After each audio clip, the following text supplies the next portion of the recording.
What if I told you that everything you thought you knew about the salvation plan of Jesus Christ may be only a fragment, and that an ancient, long-buried current of wisdom has been whispering the missing piece for nearly 2,000 years? In the Gnostic telling, Christ did not descend first and foremost to wipe away legal guilt. He came as a liberator sent from the fullness to rescue Sophia, the divine wisdom who fell into the realm of matter, and through her to awaken the light hidden in humanity. If this is true, then salvation is not chiefly a transaction. It is a remembrance. The wound is not legal guilt. It is amnesia. And the world we inhabit is not the flawless handiwork of an omnipotent artisan, but a cosmos tilted off-center by a primordial mistake. To see how this could be, we must step back, beyond dogma, beyond custom, into a cosmology that is both mythic and exacting. The fullness and the fracture. Before the world we know, there is Pleroma, the fullness, an ocean of living light where the aeons, divine emanations, exist in male-female syzygies, harmonies of being that are stillness and song at once. Nothing here is inert. Knowledge is not information. It is participation. Peace is not absence. It is radiant presence. Among these aeons is Sophia, wisdom. She is not static perfection, but wisdom in motion, a luminous intelligence that yearns. Her yearning is not evil. It is excessive. In a movement of solitary daring, Sophia seeks to know the ineffable one apart from her counterpart, apart from Logos, the Word. In crossing that boundary, she violates not a rule, but a balance. And at that crossing, the first hairline crack appears between pure light and the possibility of shadow. From that fracture emerges a malformed offspring, Yaldabaoth, also called Saklas, or simply the Demiurge. He is a creator, but not the source, powerful, but ignorant of his origin. In blind self-assertion, he proclaims, "I am the only God," not as truth, but as orphaned cry. He fashions the archons, rulers who police 7 heavens, and with them, he inscribes a counterfeit order upon the matrix of becoming. Thus, a world appears, resplendent and terrible, beautiful enough to fascinate, flawed enough to bind. Exile of wisdom, birth of the prison Sophia, the unwitting mother of the Demiurge, is cast to the margins, veiled from Pleroma by the turbulence of the lower realms. She does not cease to be wisdom. She becomes wisdom in exile. Her light, refracted and scattered, becomes the secret spark embedded in living beings. Human souls are woven of dust and dawn, half clay, half memory. We do not invent our homesickness, we inherit it. The Demiurge's world is not absolute evil, it is misalignment, a brilliant imitation that mistakes power for divinity. The archons are not cartoon demons, they are the psychic forces that thicken forgetfulness. Fear, compulsion, conceit, the counterfeit clarity of an ego that thinks itself all in all. As souls descend into embodiment, they pass through archonic spheres and don garments of oblivion until the inner flame is smothered to a coal. Gnostic cosmology, then, is not an antique fantasy. It is a mirror. The myth names what we live. Humans are not primarily culprits in a courtroom. We are exiles in a story we did not engineer. Original sin is not the beginning. Original forgetting is. The Demiurge is not simply a rival deity. He is the ego enthroned, shaping a world in its own distorted image. Sophia's fall is not only cosmic, it is the banishment of intuition, the degradation of wisdom into data, the dethronement of the sacred feminine within culture and within the self. The human condition, spark in a shell, If you have ever felt out of place in a world where success shouts, but meaning whispers, you have already touched the edge of this myth. Gnostics speak of the soul's descent through 7 planetary gates, each ruled by an archon that clothes the traveler with another veil. Doubt, craving, fear, intellectual pride, egoic selfhood, deceptive memory, and the final stupefaction of matter as all. A child is born blank, not because it has no origin, but because the origin has been hidden. Thus, the persistent ache, I do not belong here. Thus, the recurring intuition, there must be more than this. Gnosticism does not scold that ache, it interprets it. The ache is Pleroma in echo, the aftersound of a music we once knew. The problem is not that we are vile, it is that we are asleep. The cure is not punishment, it is awakening. The descent of love. At the pivot of the story stands a figure not confined to creed, Christos, the Christ, sent from the fullness. According to the Gnostic currents, Christ is the embodied Logos, the speech of the ineffable, wearing the face of Jesus. Mortals see the carpenter's son. The archons misread him as merely flesh. But where the world sees a teacher with parables, the Pleroma sends a password, a key for locked hearts. Christ does not come to found a fortress of rules or a throne to rival Rome. He comes as revealer and rescuer, to name the truth hidden under the counterfeit, to break the archonic membranes, to lift Sophia from her humiliation, and to ignite the sparks that bear her light. His gospel is not chiefly behave and be forgiven. It is remember and be free. Hear the cadence preserved in the Gospel of Thomas. The kingdom is inside you, and it is outside you. If you bring forth what is within you, what you bring forth will save you. If you do not bring it forth, what you do not bring forth will destroy you. These are not moral slogans, they are wake calls. The kingdom is not elsewhere, it is interior.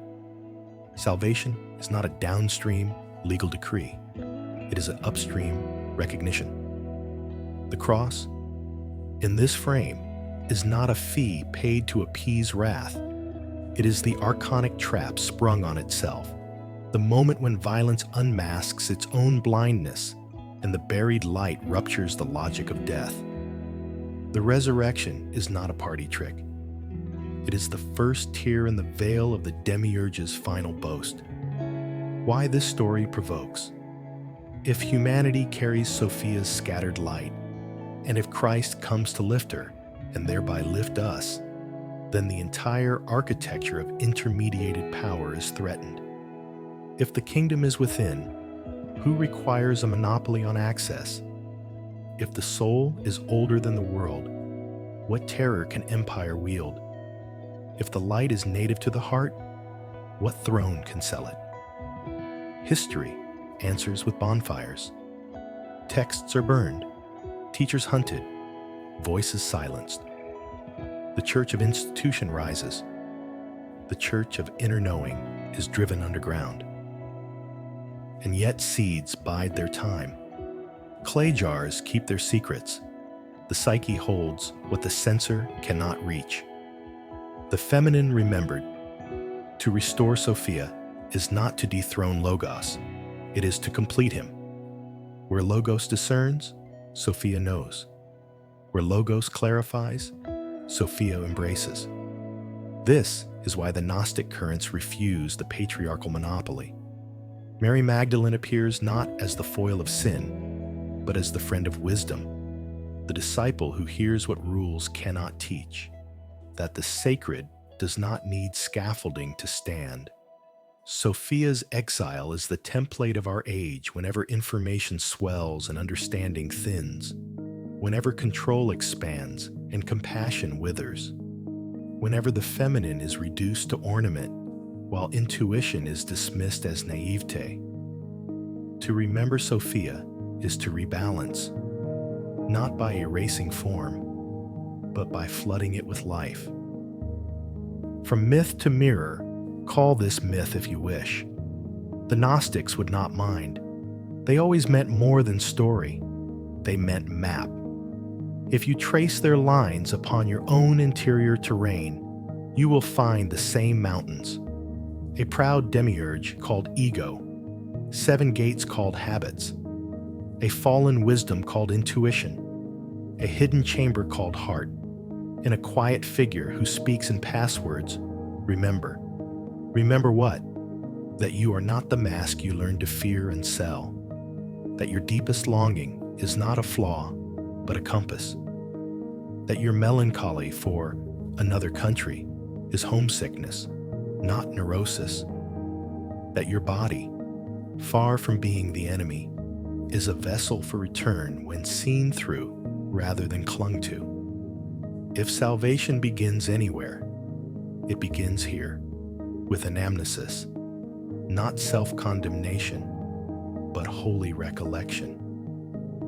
The first prayer is not forgive me for being dust, but wake me from forgetting.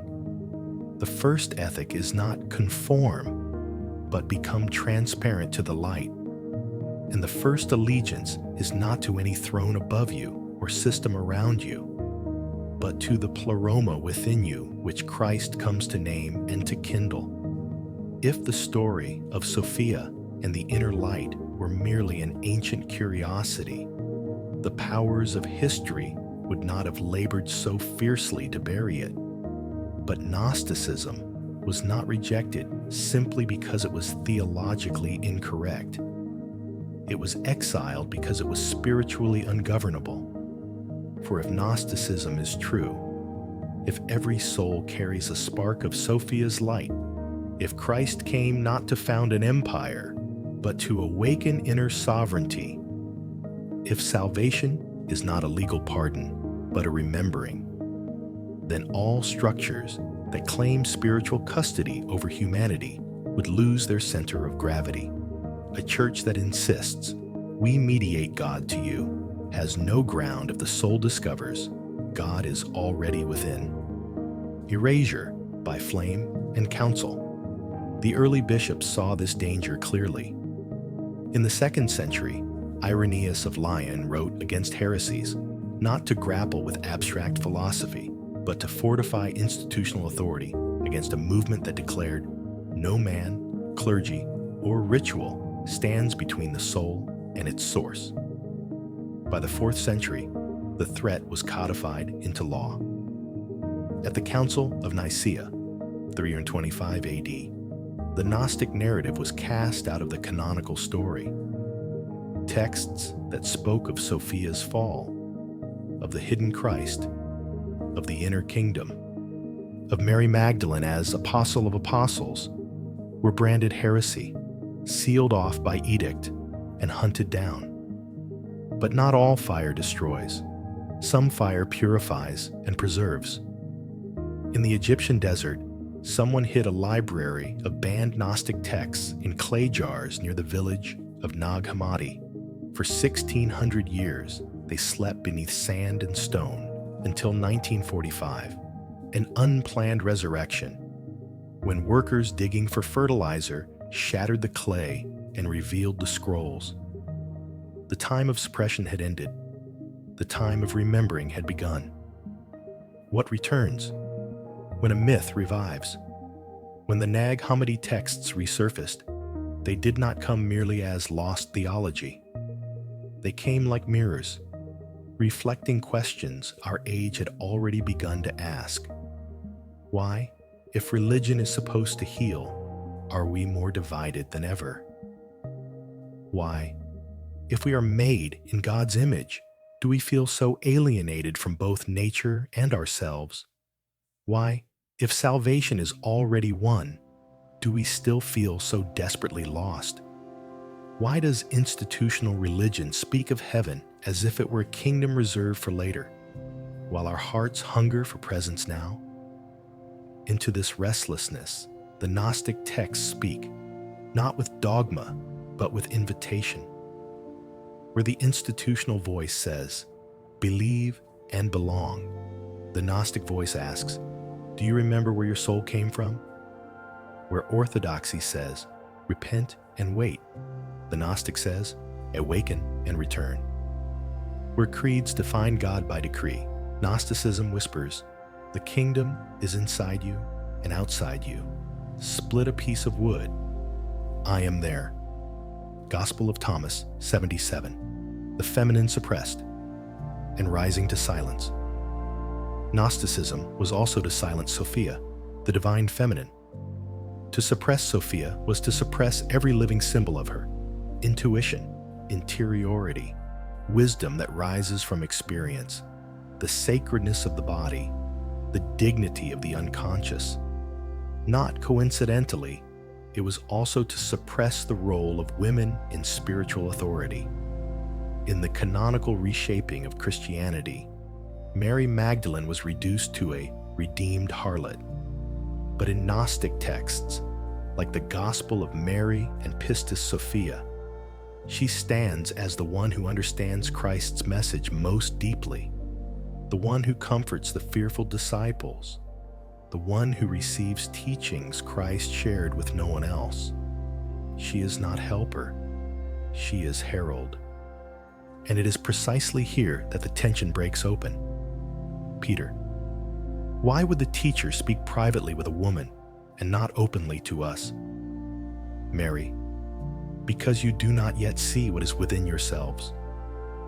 This is not merely a clash of personalities. It is the symbolic conflict of two systems.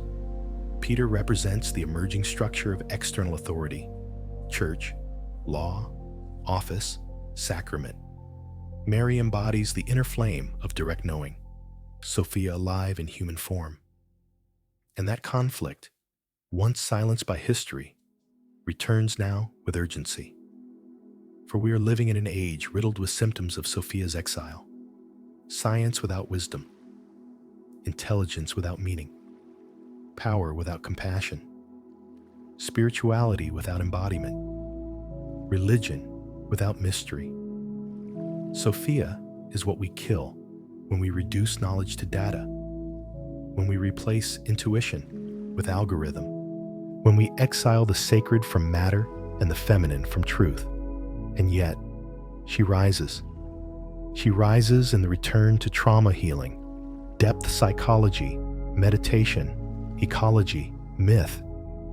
She rises in every attempt to listen to the body, to integrate the shadow, to restore relationship between human and earth. She rises in men learning to feel, and in women refusing silence. She rises every time we say, not, what should I believe? But, what is the truth my soul already knows? Jung, the modern Gnostic.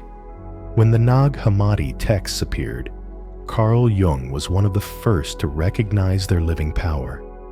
He saw them not as relics of a failed religion, but as the earliest language for what psychology was rediscovering. The structure of the human psyche is mythic by design. In Jungian terms, Sophia is the anima, the inner feminine in every psyche, buried when the ego over-identifies with rationality and control. The Demiurge is the isolated ego, believing itself sovereign, unaware of the self. The archons are the complexes, the interior forces that hijack behavior with fear, pride, craving, illusion. And Christ is the self, the center and circumference of consciousness, shedding light into forgotten regions to restore wholeness. Jung wrote, the Gnostics sought not to believe, but to know, to have a direct encounter with the truth of the soul. And in that, they are our ancestors. What psychology calls integration, Gnosticism called redemption. What psychology calls shadow work, Gnosticism called descending into the underworld to reclaim Sophia. What Jung called the self, the Gnostics described as the spark awaiting union with the living light. Thus, The myth is not only a cosmology, it is a roadmap of individuation, a process in which the soul gathers its scattered light and returns, not to belief or law, but to wholeness. The dangerous freedom of Gnosis. At the core of this myth is a simple, subversive claim. You do not need anyone to stand between your soul and God. You may be guided. You may be challenged. You may be awakened by love, by story, by teacher, by text. But the final step is always taken within. This idea is intolerable to any system built on external mediation. You cannot control the one who knows they are free. You cannot shame the one who knows their light predates the world.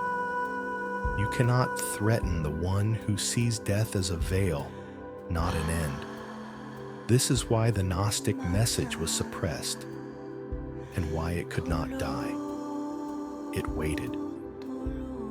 Waited for an age when the outer shells would crack, when outer authority would wither, when the church as structure would lose its magnetic field, when the modern world, rich in machines but starved of meaning, would reach again for the forbidden word, Gnosis, not belief, not obedience, not inheritance, knowing.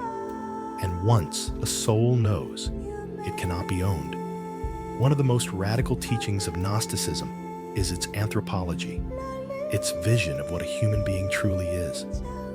Unlike Orthodox theology, which places all souls on one moral scale, saved versus damned, faithful versus fallen, Gnosticism speaks in terms of consciousness. To the Valentinians, humanity exists in three fundamental modes. 1. Hylic, material humans. These are the ones fully identified with matter, consumed by appetite, ambition, survival, competition, possession. For them, the world of the senses is the only world. They neither seek nor sense anything beyond it. They are not evil, but they are asleep, completely ensnared in the illusion of the Demiurge. Their world, power, rule, instinct, accumulation, their danger, spiritual amnesia deepens into meaninglessness. 2. Psychic, religious, soulful humans. These are those who believe in God, follow moral codes, and seek virtue, but rely on external structures. They need intermediaries, clergy, ritual, scripture, hierarchy. They may be faithful, but they have not yet realized that the temple is within. Their world, belief, faith, morality, tradition. Their danger, confusing devotion with awakening. 3. Pneumatic, spiritual humans. These are the awakened ones, the ones who have undergone Gnosis. They do not believe in truth. They encounter it. They live in the world, but are no longer of it. They are not controlled by fear, ego, or the archons, because they remember, I am lighthoused in matter. Their world, direct knowing, union, inner freedom. Their danger, isolation or persecution by those threatened by internal sovereignty. This triad is not hierarchy for pride. It is a map for possibility. It was designed to shock the sleeping, to say, not all religion is awakening, not all morality is freedom, not all piety is remembrance. One can attend worship for a lifetime and never meet the self. One can preach truth, yet never taste it. This was the wildfire that terrified empire and clergy. Salvation does not belong to ritual. Salvation belongs to inner remembrance.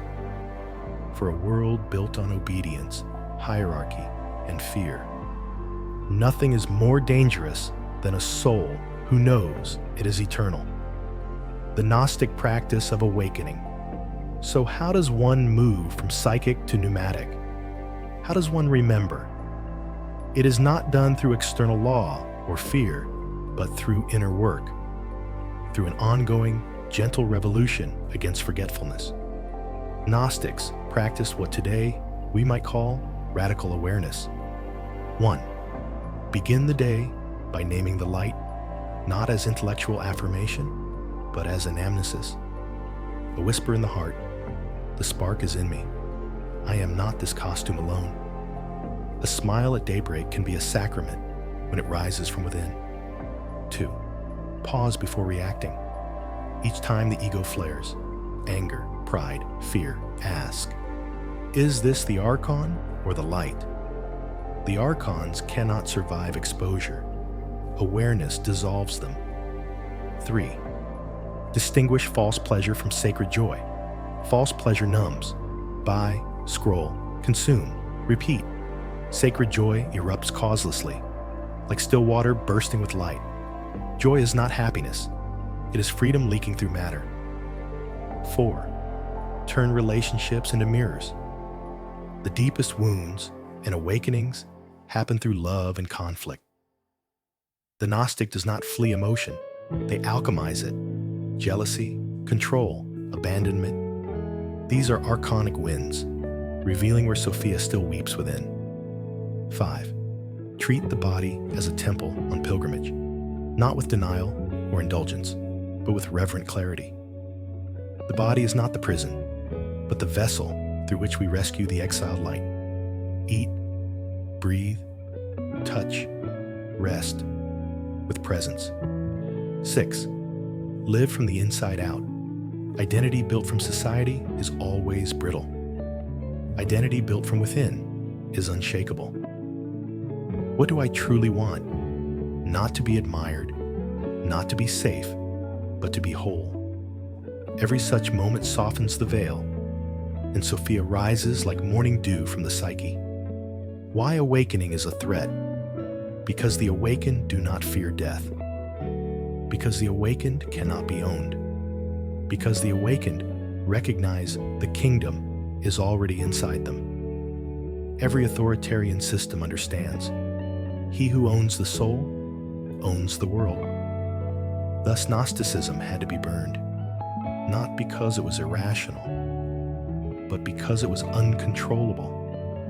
It announced a spiritual adulthood in a world that needed compliant children. It whispered, "You are not a subject. You are a spark of the living fire." And like all suppressed truths, it went underground into poetry, mysticism, alchemy, Kabbalah, Sufism, depth psychology, because the soul refuses erasure. The gospel of remembering. If we gather all the Gnostic threads, Sophia's fall, the spark in humanity, Christ as liberator, awakening as remembering, we arrive at a profound reframing. Salvation is not a prize for good behavior. It is the return of what has always been yours. Not improve to be worthy, but remove what is false and see what remains. Not seek God beyond, but recognize the source within. Not deny the world, but pierce it. See through the veil. And in that seeing, we become not saints of submission, but children of freedom.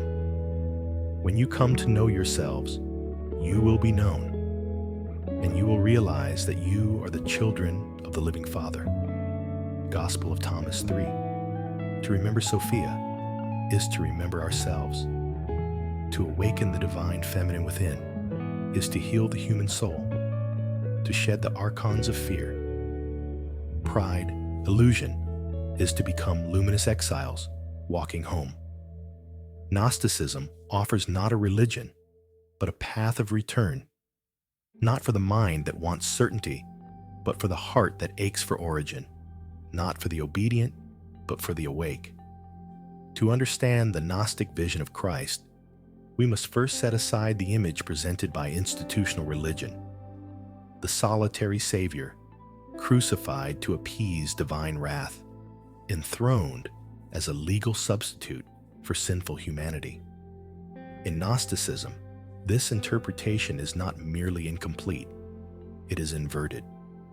The Christ of Gnosis is not the obedient sacrifice of a judicial Father God, but the incarnate Logos, descending through the 7 archonic layers to rescue Sophia. the lost wisdom, like a divine lover entering the underworld to reclaim the exiled beloved.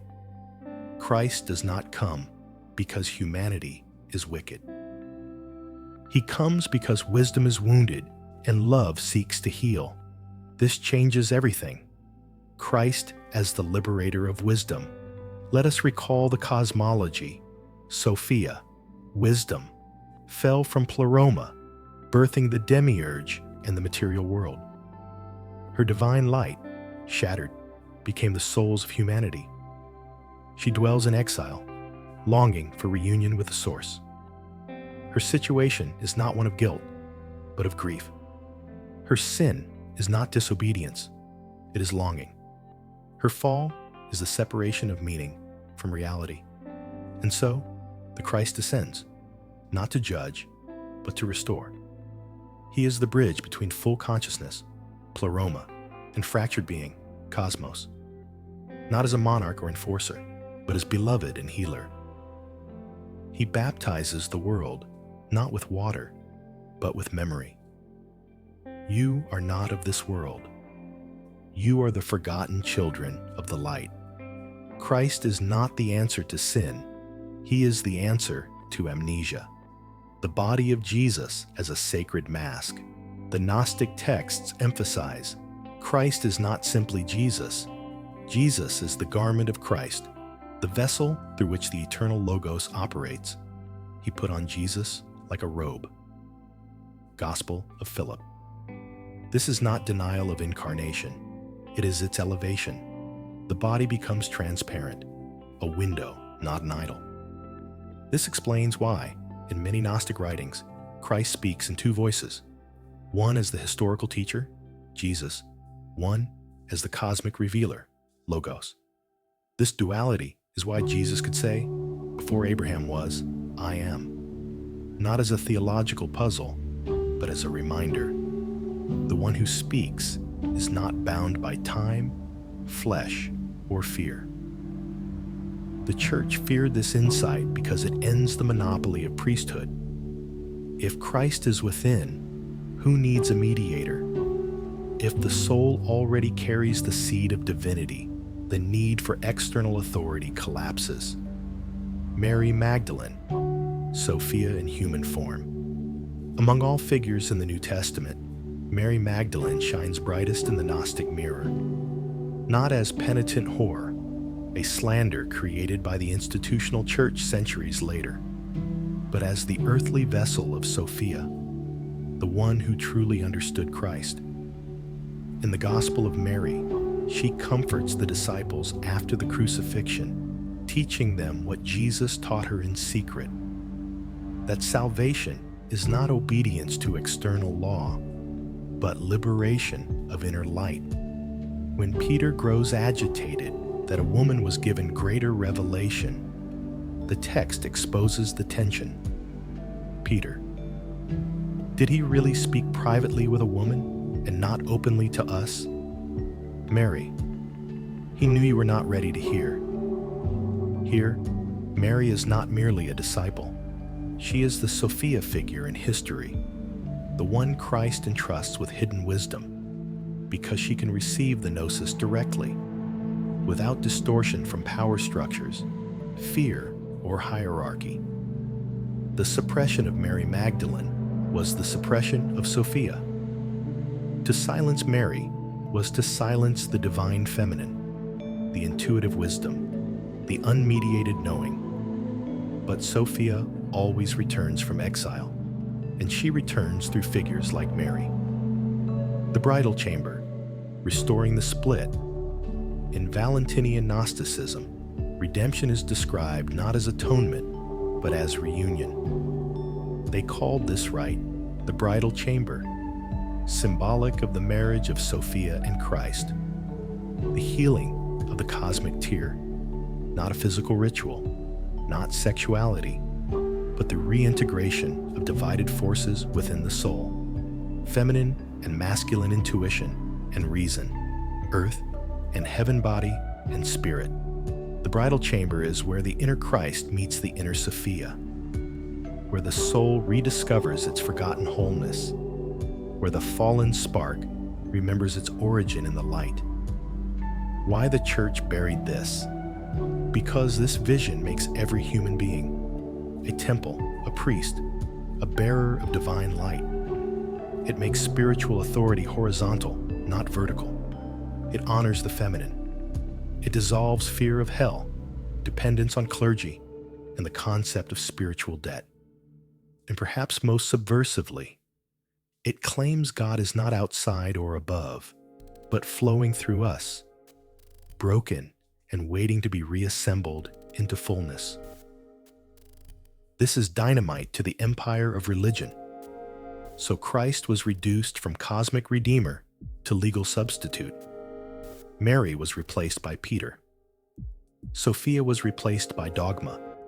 Inner knowing was replaced by external belief. But buried seeds grow in silence. Jung, the return of Sophia, and the age of the inner world. When the Nag Hammadi Library was found in 1945, Carl Jung understood faster than the theologians. These are not alternate scriptures. They are maps of the deep psyche. Sophia is the anima, the rejected feminine within the soul. Christ is the self, the organizing principle of unity and healing. The Demiurge is the ego, ignorant, overconfident, afraid of the unconscious. The archons are internalized trauma, defense patterns, fear-based identities. Jung declared, the Gnostics were the first depth psychologists. They understood that spiritual exile, psychological fragmentation. Salvation is wholeness. Christ rescuing Sophia. Healing between conscious and unconscious. Not salvation from hell below, but from the hell within. A world without Sophia is a world of endless facts, no wisdom, endless comfort, no meaning, endless choice, no direction. A world full of data, starving for depth. Sound familiar? The hidden gospel of now. Gnosticism is not calling us back to the 2nd century. It is calling us back to the center, to the knowing that does not require permission, to the wisdom that is not granted by institutions, to the love that does not need to be earned. We live in a world where Sophia is rising, in therapy, in meditation, in climate grief, in feminine consciousness, in the longing of modern seekers exhausted by dogma and hungry for soul. It is no accident that the buried Gospels resurfaced in the age of mass disillusionment.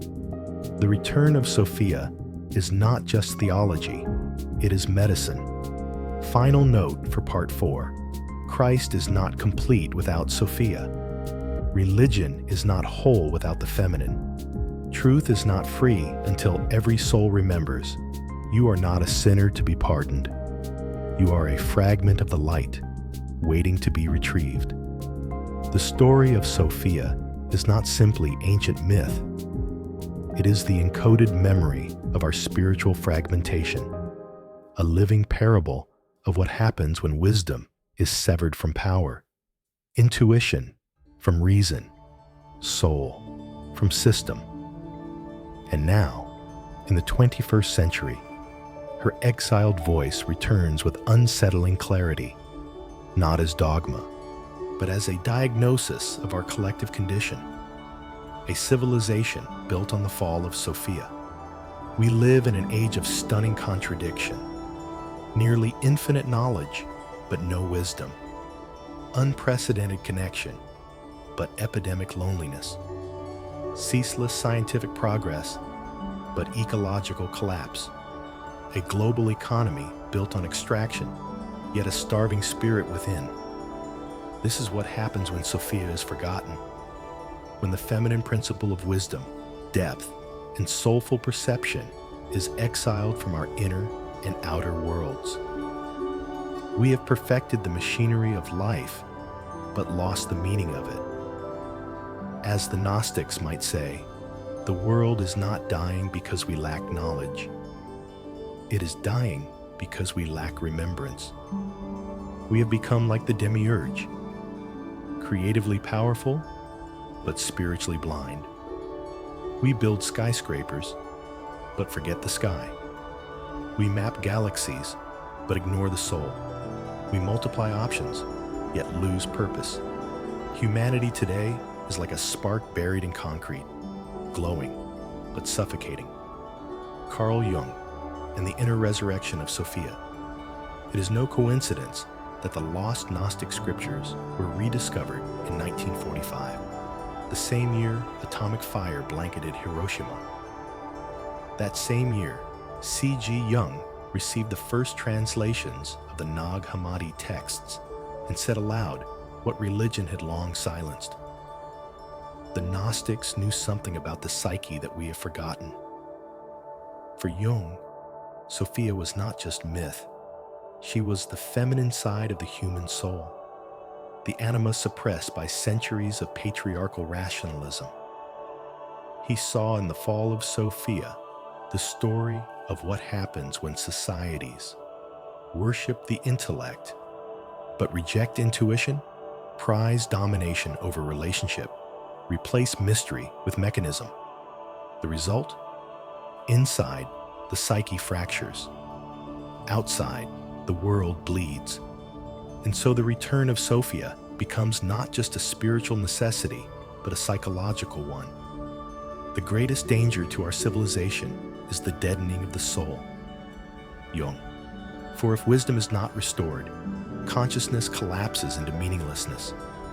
And in that void, fear, fundamentalism, and nihilism breed. Modern echoes, trauma, activism, and the divine feminine. Whether we name it Sophia, anima, Shekhinah, Buddha nature, or simply the lost feeling of wholeness, her exile shows itself in countless forms. The rise of depression and anxiety, the obsession with consumption, the addiction to distraction, the burnout of the modern worker, the desecration of Earth, our shared body. We don't just need therapy, we need myth. We don't just need information, we need transformation. This is why Sophia returns now through the trauma movement, the rise of somatic healing, feminine spirituality, ecological grief, mystical psychology, the revival of suppressed scriptures and traditions.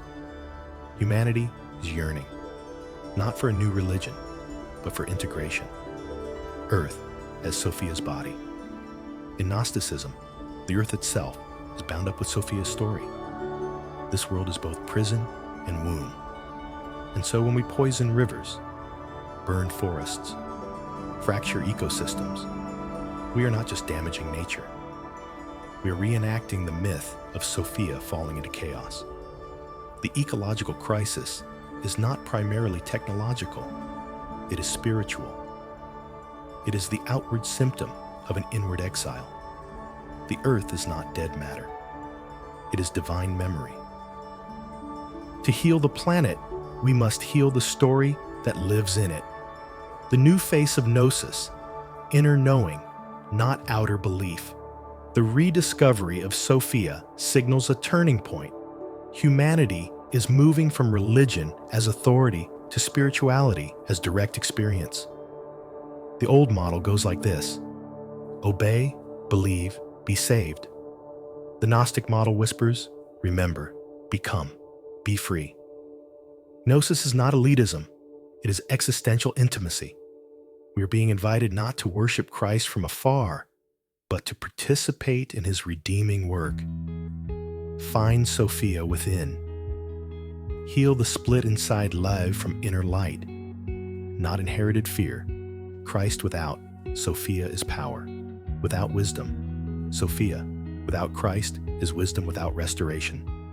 The Gnostics saw them as inseparable.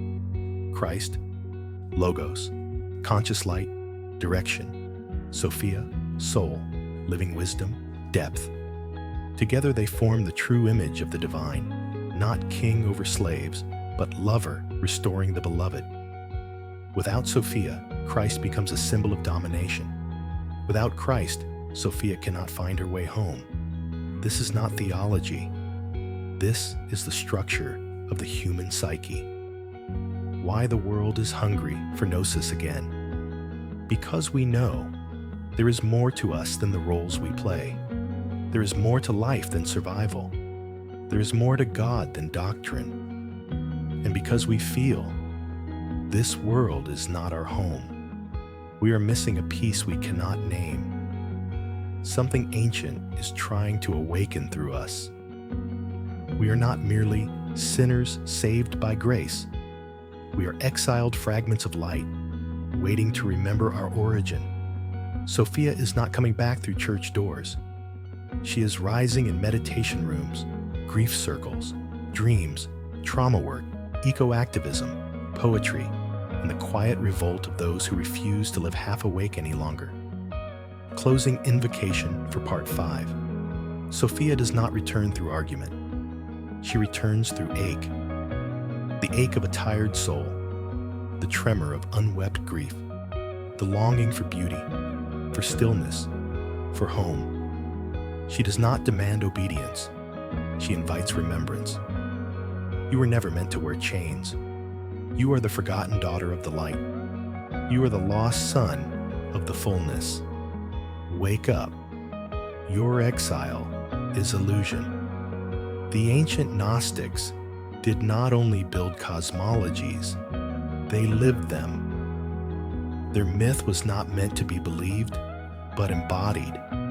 For in Gnosticism, salvation is not something we wait for.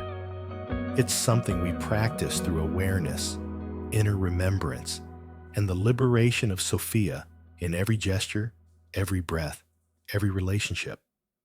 This is where Gnosis becomes not a story we hear, but a state we inhabit, a spirituality of remembering. Not repenting religions of law say, repent. Gnosticism says, remember. Repentance is oriented toward judgment, behavior, sin. Remembrance is oriented toward identity, awakening, truth. In the Gnostic worldview, sin is not wrongdoing, it is forgetfulness.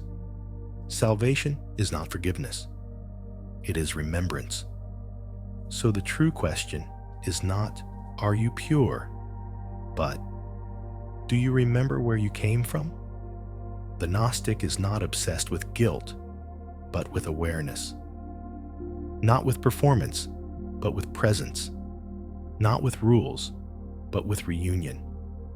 The purpose of life is not to become someone else, but to wake up as who you already are, a fallen fragment of Sophia with the capacity to return. 6 Gnostic practices for the modern soul. These are not rituals of a temple.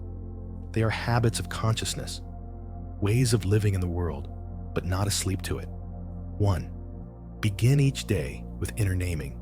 Before looking at your phone, your tasks, your identity, whisper, "The light is in me. Let me remember." This is not affirmation, it is invocation. A call to Sophia within, who waits in stillness. A simple morning smile, if born from remembrance, can be a sacred act. 2. Choose awareness over autopilot.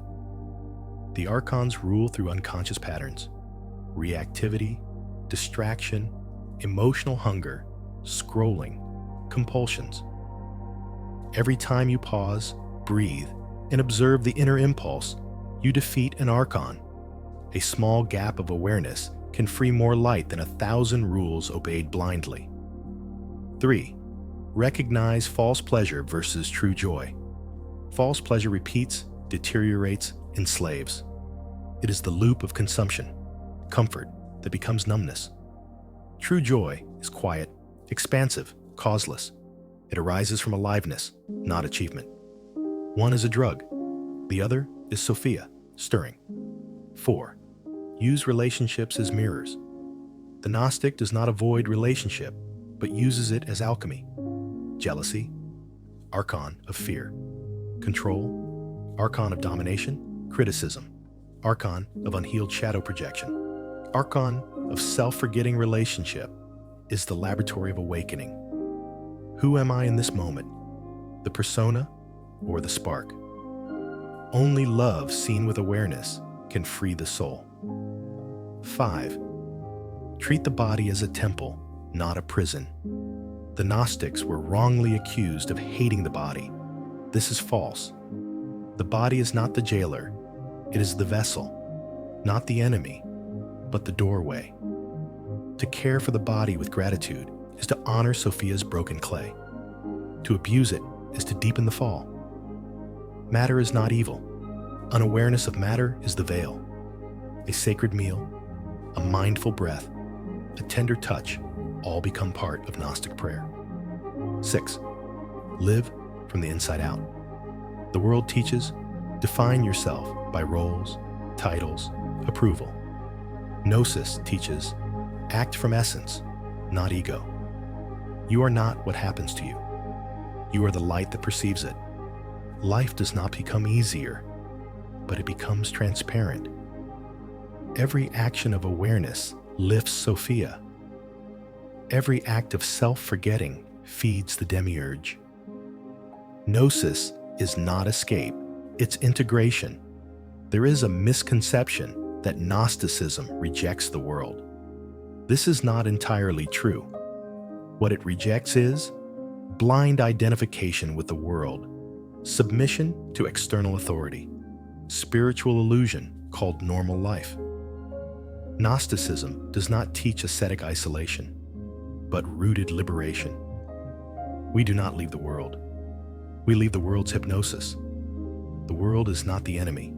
It is the proving ground, a mirror in which the light learns its reflection. The task is not to transcend matter, but to redeem it, to live in such a way that the world becomes transparent to the Pleroma.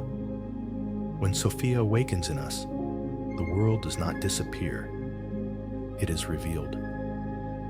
The true meaning of the bridal chamber. One of the most powerful symbols in Valentinian Gnosticism is the bridal chamber. This is not a ritual of sex. It is the inner reunion of masculine and feminine, logos, clarity, action, structure, Sophia, wisdom, intuition, depth. This union is the return to Pleroma consciousness, the state of wholeness we lost. Most humans live as half-selves, too rational or too emotional, too structured or too chaotic, too self-sacrificing or too self-centered. The work of the bridal chamber is to marry the halves, where inner balance replaces inner division. In the chamber, the shadow is not denied, the flesh is not rejected, the self is not fragmented, the soul becomes one again. Salvation is not escape from the world. It is the healing of what was torn. From religion to Gnosis, a shift in spiritual gravity. We are in the middle of a civilizational shift. From religion as obedience to spirituality as remembrance. From salvation as belief to salvation as awakening. The church once said, "Believe, be saved." The Gnostic says, "Awaken, be free." Salvation is no longer a courtroom. It is a resurrection of memory, not of doctrines, but of identity. Freedom, not permission.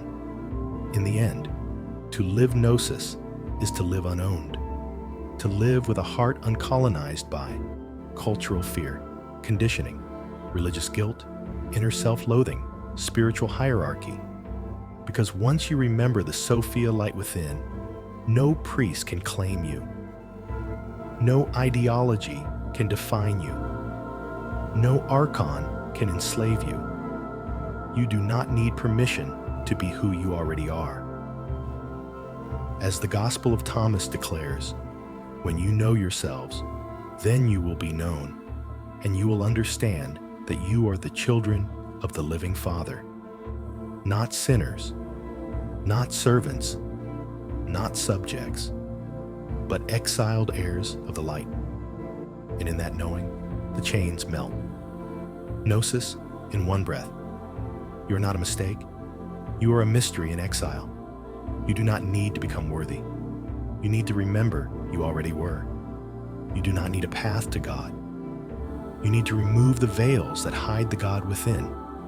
Let each moment become a practice of awakening Sophia. Let every breath become a quiet rescue from the world's sleep. Because salvation is not in the future.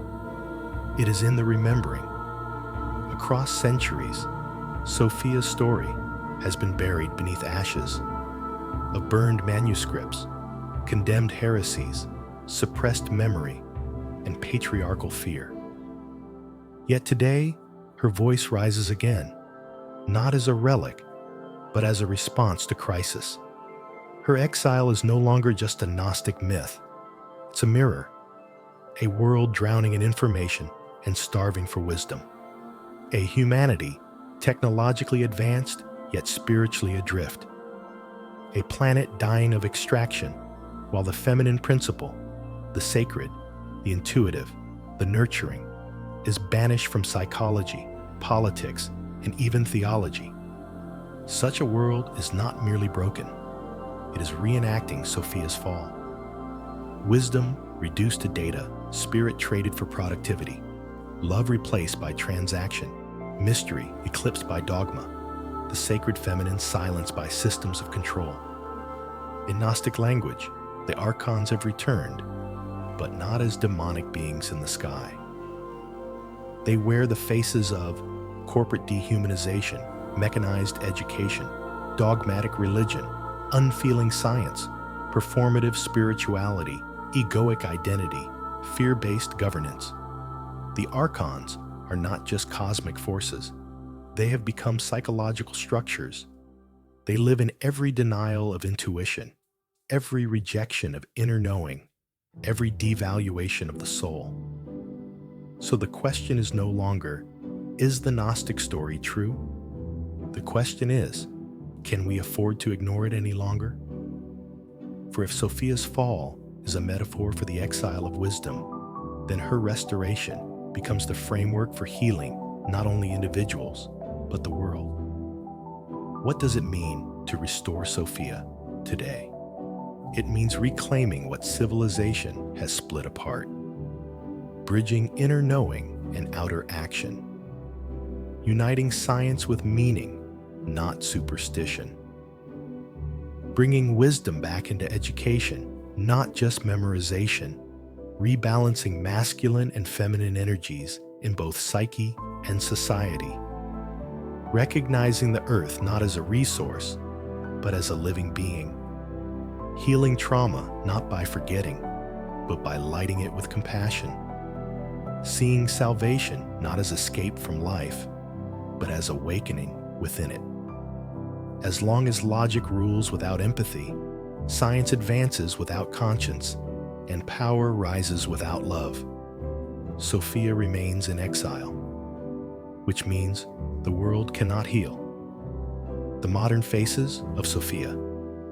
If Sophia was once an aeon in Pleroma and a myth in scripture, today she returns as the therapist helping someone face their inner wound, the artist who reveals truth through symbol, the eco-activist refusing to let Earth be treated as dead matter, the feminist reclaiming the sacred dimension of the feminine, the philosopher mystic asking questions beyond utility, the trauma survivor turning pain into wisdom, the spiritual seeker who looks within, not up, the child who asks, why do we live this way?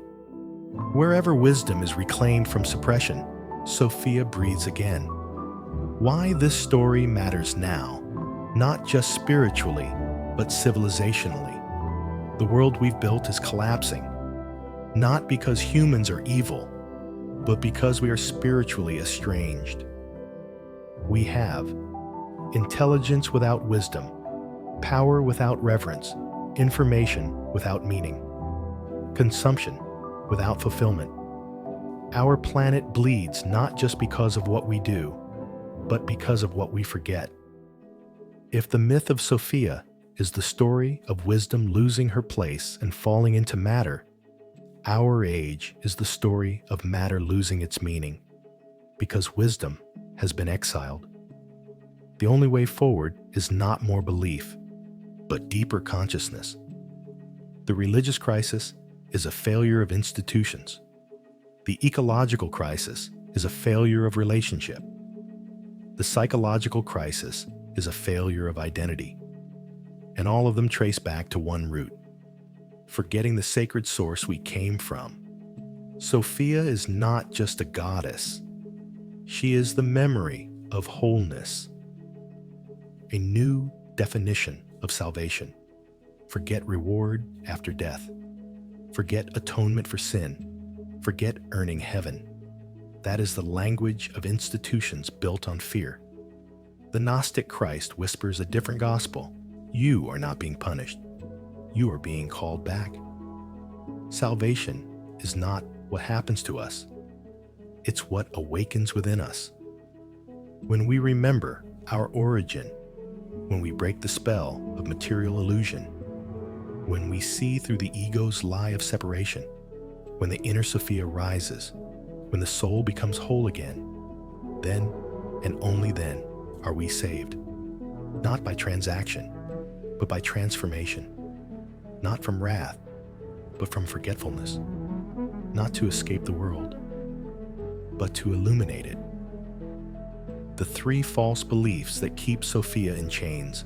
I am just a body in a random universe. Truth.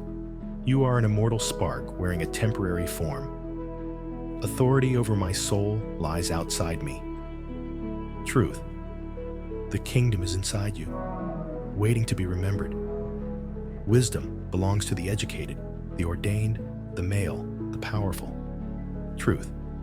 Wisdom is born of soul, not status. As the Gospel of Thomas records, if those who lead you say, the kingdom is in the sky, then the birds will get there first. If they say, it is in the sea, then the fish will beat you to it. The kingdom is inside you, and it is outside you. Sophia has always been inside us. We just gave our eyes to the Demiurge. A new way to live. Gnosis as world healing. When individuals awaken to Sophia within, the following shifts occur. Compassion replaces competition. Intuition balances intellect. Presence dissolves anxiety, meaning rises above distraction.